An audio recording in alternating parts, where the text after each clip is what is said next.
All right, ahead, Bill Maher, a man with a long history of amusing and, sometimes offending both ends of the political spectrum. He sat down with our very own Jake Tapper for their special. It airs tonight, 9 o'clock Eastern on CNN. Take a look. Do you think Democratic politicians have changed their views, or do you think they're just afraid of their party's activists the way that a lot of Republicans are afraid of their party's activists, the MAGA folks? B. They're afraid, yes. They're just afraid. Yes, I think both sides. I think, again, there's 4 tribes, I think, in this country. I think there's old school liberals and old school conservatives, Republicans and Democrats, the kind of people who used to, I think that's the majority of the country. Like Hillary Clinton and Jeb Bush or something. Yeah, the kind of people who never agreed on a hell of a lot, but they found ways to work together. They didn't hate each other. It wasn't all about making liberal tears and cry and all this stuff and, owning and destroying people. It was just, yeah, I don't agree with Bob Dole, but, we can work together. We can get a grand bargain, that kind of stuff. And so I think that's the majority, but then you have Trumpers and then you have wokesters. And, those fringes are not doing this country any great favors. Joining us now is CNN anchor and chief Washington correspondent Jake Tapper. Jake, good morning. Why'd you want to sit down with him? What's the most fascinating takeaway? Well, I think he's one of the preeminent political comedians in the country, if not the most. And obviously, he works for HBO Max, our sister channel. So it seemed like a great opportunity to sit down, pick his brain about politics, about comedy, about any number of things that he talks about on Friday nights on his show, Real Time. And, it was just an interesting, wide-ranging conversation on a number of topics. And he's pretty political. He delves into the political issues. He's made big donations, $1 million donations in the past, famously. I know you talked to him about that. What is his take on what we're predicting for 2024? We're just talking about DeSantis, obviously Trump, Biden, his age. What was his view on that? Well, there's a lot of topics you just mentioned, and we talked about every one of them. But I think he thinks that it's inevitably probably going to be Biden versus Trump, although he's not 100% sure of that.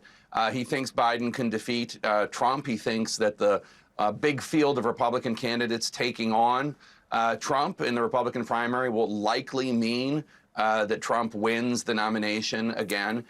He was not particularly concerned about Biden's age, thinks that he's able to do the job, and he had a lot to say about how most cultures honor their elders and seek advice from them, and that is the way he sees President Biden, although he certainly disagrees with quite a bit that Biden has done.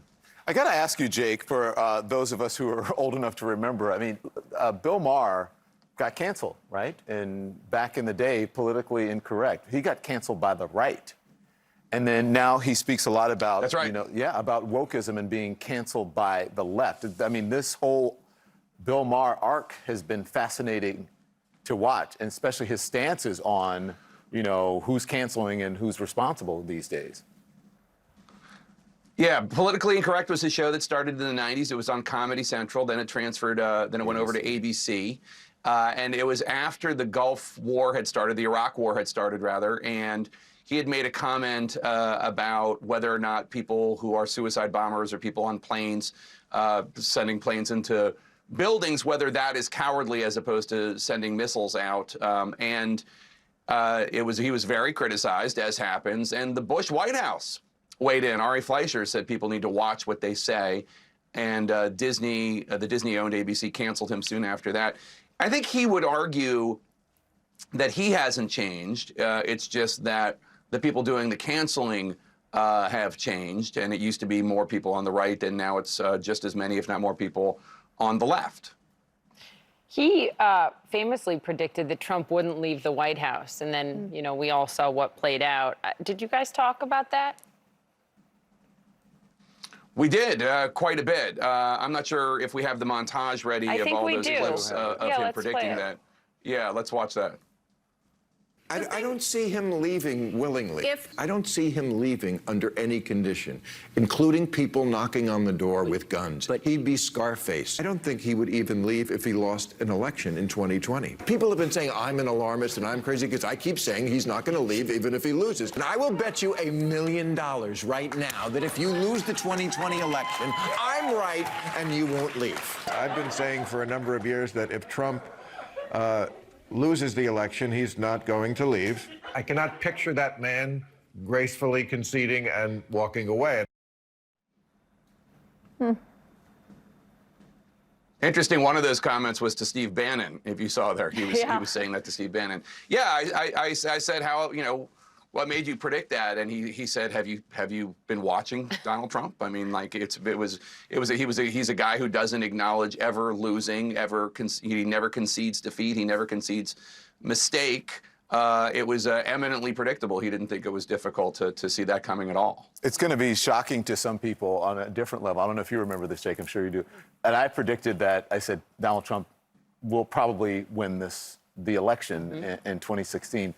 Look, I lost a lot of liberal friends. I actually got kicked out of parties in Brooklyn. They said, "What's wrong Really? with-" Oh, my gosh, yes. And I said, have you guys seen the newspaper? The newspapers, he's on every section. He's on the business section. He's on the political section. He's on the real estate section for me. He's in the front pages. It was just because he knew how to manipulate and use the media. And so it's interesting to, see Bill Maher say, hey, listen, this guy isn't going to leave the White House. I think the evidence was there, but people just kind of ignored what's in front of their faces. Jake, do you think I'm wrong about that? Willingly. No, and you're reminding me of that great skit on Saturday Night Live after Trump was elected, when Dave Chappelle and Chris Rock are at a party full of white liberals watching the election returns come in. They're the only two people in the room not surprised at all. The two black guys in the room going, why is everybody freaking out? Like, we could have told you this is going to happen. But Jake, thank you. Yeah, this to was going watch. to happen. This was inevitably going to happen. We can't Thanks wait. so much, guys. Hey, Appreciate Jake, it. good, always a pleasure. Good to see you.